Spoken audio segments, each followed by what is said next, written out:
શહેરા તાલુકાના ધારાસભ્યએ સ્નેહ મિલન કાર્યક્રમમાં દારૂના હડ્ડાવાળા અને ખોટી રીતે અધિકારીઓ પૈસા લઈને કામ કરે છે તેમને ચેતવણી આપી, જેમાં શહેરાના ધારાસભ્ય અને પંચમહાલ જિલ્લાના સંસદ તેમજ ભારતીય જનતા પાર્ટીમાંથી આવેલા હોદ્દેદારોની સભામાં શહેરાના ધારાસભ્ય શહેરા તાલુકામાં દારૂ પીને મહિલાઓને ત્રાસ આપતા હોય કે ઝઘડાઓ કરતા હોય તો ગભરાયા વગર મને ફોન કરવો કે વોટ્સએપ પર મેસેજ કરવો કે ટપાલ દ્વારા લેખિતમાં જાણ કરવી તેવું શહેરાના ધારાસભ્ય અને વિધાનસભાના ઉપાધ્યક્ષે સભામાં જાહેર કરેલું છે, જેથી શહેરા તાલુકાની તમામ મહિલાઓને આ સમાચાર પહોંચે તે જરૂરી છે અને મહિલાઓને તેમના પતિ કે બીજા કોઈ વ્યક્તિ દારૂ પીને ત્રાસ આપતા હોય તો ધારાસભ્યનો સંપર્ક કરો અને સંપર્ક નહીં થતો હોય તો ધારાસભ્યને ઓફિસે જઈને રજૂઆત કરો અને જો શહેરાના ધારાસભ્ય જે રીતના બોલ્યા છે તેવી રીતે કામ કરે છે કે નહીં તે જોવાનું છે,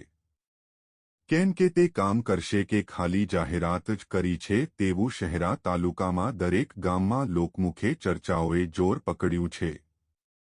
વધુમાં એક ગામડાની ગરીબ ઘરની મહિલાએ આવાસ માટે ચાલુ સભામાં ભ્રષ્ટાચારની વાત મૂકી હતી। તે પ્રધાનમંત્રી આવાસ યોજનાની વાત કરતા નજરે ચડી હતી। તેઓ એ કામ માટે ₹25,000 થોડા કરીને આપ્યા હતા પણ મારું કામ નહીં થયું એમ કહેતા હતા પણ કોઈ એમની વાતને ધ્યાને નહીં લીધી હતી અને પોલીસ સ્ટાફ દ્વારા તેમને કાઢી મૂકતા હતા, પણ તે મહિલા પોલીસનું માન ના રાખતા। ધારાસભ્ય એ સાલ ઓઢાવવા માટે મોકલી હતી અને પછી તેમને પોલીસ દ્વારા જબરદસ્તીથી લઈ જવાનું કીધું હતું, એટલે તેને જોઈને લોકોમાં અનેક ચર્ચાઓ થતી હતી। શું ખરેખર આપણા ધારાસભ્ય લોકોની હમદર્દી કરે છે કે ખાલી રાજ કરવા માટે નાટક કરે છે તેવું ત્યાં એકબીજા સાથે લોકો ચર્ચા કરતા હતા। હવે જોવું રહ્યું કે આપણા ધારાસભ્યએ જે જાહેરાત કરી છે જેમ કે ખોટા અધિકારીઓ પૈસા લે છે અને દારૂડિયો હેરાન કરે તેમજ તાલુકામાં દારૂના હડ્ડાઓ ચાલે છે તેમને રોકીશું, તો શું તેમની જાહેરાત પણ ખરા ઉતરશે કે જેવું છે તેવું જ રહેશે? તે તો આવનારો સમય જ બતાવશે। પત્રકાર નટુભાઈ પદી, શહેરા, પંચમહાલ। બેઠા છીએ અને યાદ કરીએ તો નવા વર્ષની જે યાદી વ્યાધિ ઉપાધિ હોય એ મહીસાગરની પેલી બાજુ જતી રહે એવી જે બોલીએ આપણા બધા શહેરા મત વિસ્તારની યાદી વ્યાધિ ઉપાધિ મહીસાગરની પેલી બાજુ જાય એના માટે આપણે જે બોલીશું, બોલો ખોડિયાર, બોલો કૃષ્ણ કનૈયા, ભારત માતા કી। આજના દિવાળીના સ્નેહ સંમેલન નિમિત્તે નવા વર્ષમાં ભારતીય જનતા પાર્ટી તરફથી સ્નેહ સંમેલન રાખવા માટેનું આયોજન કરવા માટેની સૂચના હતી। એના અનુસંધાનમાં આજે ભારતીય જનતા પાર્ટી શહેરા તાલુકા વતી આજે મા ખોડિયારના મંદિરે સ્નેહ સંમેલનની મીટિંગનું આયોજન કરવામાં આવ્યું અને એમાં આપના બધાના જે દર્શન થયા, દર્શન થઈને બધાને મારી નમ્ર વિનંતી છે, માતાજીને પણ વિનંતી છે, માતાજીને પણ પ્રાર્થના છે કે આપના જીવનની અંદર કઈ તકલીફો હોય, દુઃખ હોય, કઈ મુશ્કેલી હોય એ આ વર્ષની અંદર માતાજી દૂર કરે એવી શુભ ભાવના સાથે આપણે બધા ફરીથી જે બોલીશું, બોલો ખોડિયાર। આજ રોજ ભારતીય જનતા પાર્ટીના પ્રમુખભાઈ શ્રી અશ્વિનભાઈ, આપણા ભારતીય જનતા પાર્ટીના પંચમહાલ જિલ્લાના પ્રભારી એવા મારા વડીલ મુરબ્બી ભરતભાઈ ડાંગર, એવા જ આપણા લોકસભાના સાંસદ મારા મિત્ર ભાઈ શ્રી રાજપાલસિંહજી, તાલુકા પંચાયતના પ્રમુખ, જિલ્લા પંચાયતના પ્રમુખ, જિલ્લા પંચાયતના સદસ્યો, તાલુકા પંચાયતના સદસ્યો, માર્કેટિંગના ચેરમેનશ્રીઓ, જિલ્લા સહકારી સંઘના ચેરમેનશ્રી, ડાયસ પર બેઠેલા તમામ પદાધિકારીઓ અને દરેક ગામે ગામથી આવેલા કાર્યકર્તા ભાઈઓ બહેનો અને માતાઓ નવા વર્ષની શુભ શુભકામનાઓ. નવું વર્ષ આપનું ખૂબ સમૃદ્ધિમય, સુખમય, આનંદીમય બની રહેવી તેવી ભગવાન માખોડના ચરણોમાં પ્રાર્થના. આજે આપણે જોયું છે કે શહેરાના 18,000 પ્રધાનમંત્રી આવાસ યોજના મંજૂર કરવામાં આવી છે.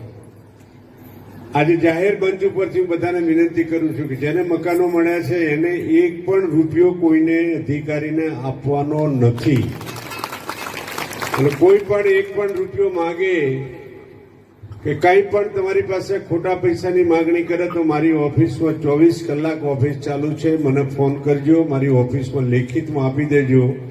એટલે જે અધિકારી પૈસા લેતા હશે એની પછી વ્યવસ્થા આપણે કરવાનું આયોજન કરીશું.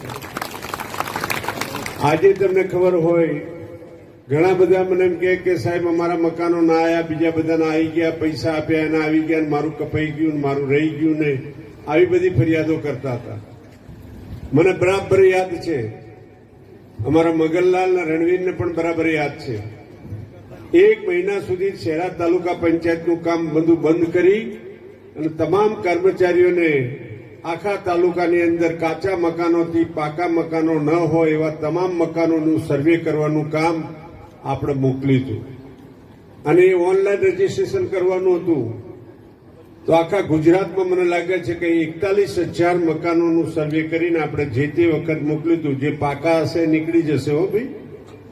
એટલે એની પણ ફરિયાદો કરતા નહીં કે પાકું છે ને મારું કાચું રહી ગયું બીજાને આપી દીધું, એવું નહીં થાય.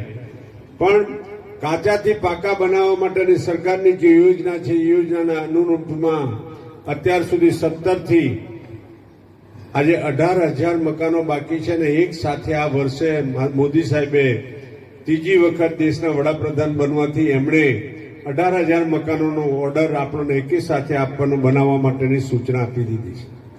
લગભગ 1.5 લાખ રૂપિયા જેટલા પૈસા સરકાર તરફથી મળવાના છે. તો આ પૈસા સારી રીતે મળે, સારી રીતે વપરાય. અને આપણે તો ખેતી કરનારા લોકો છીએ, પશુપાલન રાખનારા માણસો છીએ.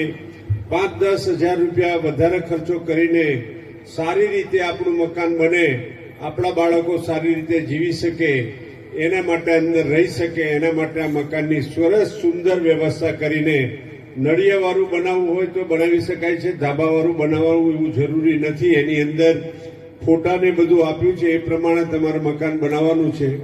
અને બાજુમાં એક વધારાનો રૂમ બનાવવાનું હોય, સગવડ હોય તો આપણે એક વધારાનો રૂમ પણ બનાવી શકીએ છીએ. પણ પૂરું થયા પછી હો ભાઈ, પાછા ભેગા તાણી બાંધશો તો મારા બેટા પેલા કહેશે કે આ તો ડબલ આટલા પૈસા ક્યાંથી આવ્યા.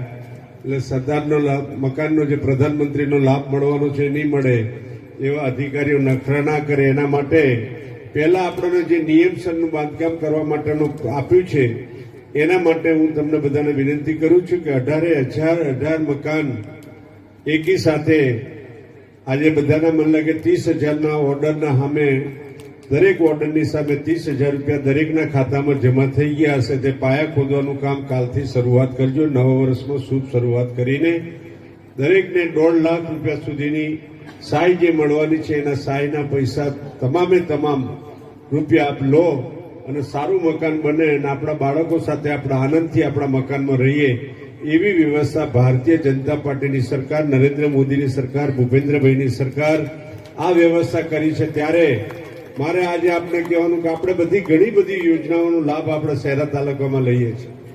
પણ સૌથી વધારે મોટામાં મોટી યોજનાનો લાભ જો આ મકાન બનાવવા માટે, કાચા મકાનથી પાકા મકાન બનાવવા માટેનો લાભ જો કોઈ પણ આખા ગુજરાતમાં મળતો હોય તો શહેરા તાલુકામાં મળવાનો છે. એને ખૂબ કોઈએ ધ્યાન રાખવાની જરૂર છે. મારી માતા બહેનો ભાઈઓ બેઠા છે ત્યારે મારે આજે સ્નેહ મિલન છે તો એ વાત પણ કરવાની છે કે બેંક પણ તમારી પાસે છે, ડેરી પણ તમારી પાસે છે. બેંકની અંદરથી જે કંઈ 1 પશુ લાવવું હોય, 2 પશુ લાવવું હોય તો એના માટે લોન આપવા માટે બેંકની અંદર જજો. ના પાડે તો મને કહેજો. અને પશુ લાવીને આપણે દૂધ ડેરીમાં ભરીશું તો આપણું જીવન સદંતર આગળ ને આગળ વધતું રહેવાનું છે. એમાં કોઈ પણ શંકાને સ્થાન નથી. પણ મહેનત કરીએ છીએ આપણે ખેતી સાથે પશુપાલનનો ધંધો કરીએ અને પશુ લાવવા માટે પૈસા ના હોય તો બેંકમાં ચેક આપીને પૈસા આપવા માટેની પણ અમે વ્યવસ્થા કરી છે. ડેરીવાળાએ ચિંતા કરવાની જરૂર નથી. તમારી બાંયધરી લેવા માટેની જે વાત હતી અમે બાંયધરી કાઢી નાખી છે, એટલે ડેરીની કોઈ બાંયધરી રહેતી નથી. એની સામે ચેક આપે એટલે અમે જે પૈસા જરૂરિયાત હોય એ પશુ માટેના પૈસા પણ અમે આપીએ છીએ. મારી આપને બધાને એક જ વિનંતી છે કે પશુ માટેના પૈસા જે મળતા હોય એ પૈસા પશુ માટે લઈને પશુ ખરીદી કરીને દૂધ ડેરીમાં ભરીને એના હપ્તા ભરવામાં આવે તો કોઈને કઈ તકલીફ પડવાની નથી, એની હું આપ સૌને ખાતરી આપું છું. મારી આપને બધાને એક જ વિનંતી છે કે નવું વર્ષ આપણું હમણાં જ ગયું. નવા વર્ષમાં પણ આપણે બધા ઘણા બધા કાર્યકર્તાઓ મળ્યા હતા, બીજા કાર્યકર્તા નતા મળ્યા. આજે બધાને રૂબરૂ મળવાનું થયું. એટલે મારી આપને બધાને નમ્રભરી વિનંતી છે કે બેંકની અંદર જઈને પૂરેપૂરો લાભ લો, પશુઓ બે રાખો. માતાઓ આટલી મોટી સંખ્યામાં બેઠી છે તો માતાઓને મારી વિનંતી છે કે આપણે 2 ગાય રાખવી હોય તો 2 ગાય રાખો, 2 ભેંસ રાખવી હોય તો 2 રાખો, 1 ભેંસ રાખવી હોય તો 1 ભેંસ રાખો. બેંકમાંથી પૈસા આપવાની વ્યવસ્થા હું કરાવીશ. ન થાય તો મને તમે ફરિયાદ કરજો, હું એ વ્યવસ્થા કરાવીને તમારા ઘેર ગાય ભેંસ બંધી અને દૂધ ડેરીમાં ભરતા થાવ એટલે તમારી આર્થિક પરિસ્થિતિ ખૂબ આગળ આવશે, એની હું આપને સૌને ખાતરી આપું છું. પણ ઘરે બેઠા બેઠા કશું કરવું ના હોય અને પછી ગામમાં દારૂનો અડ્ડો ચાલતો હોય ત્યાં જઈને બેહીને 2 પેક મારીને આપણે ફરવાનું હોય તો કશું આપણું આર્થિક પરિસ્થિતિ આગળ આવવાની નથી. માટે મારી આપને બધાને વિનંતી છે કે આ બધી જે બધીઓ ચાલતી હોય તો બધીઓ બંધ કરાવવા માટે પણ હું પૂરેપૂરી તૈયારી અને તકેદારી રાખવા માટે તૈયાર છું.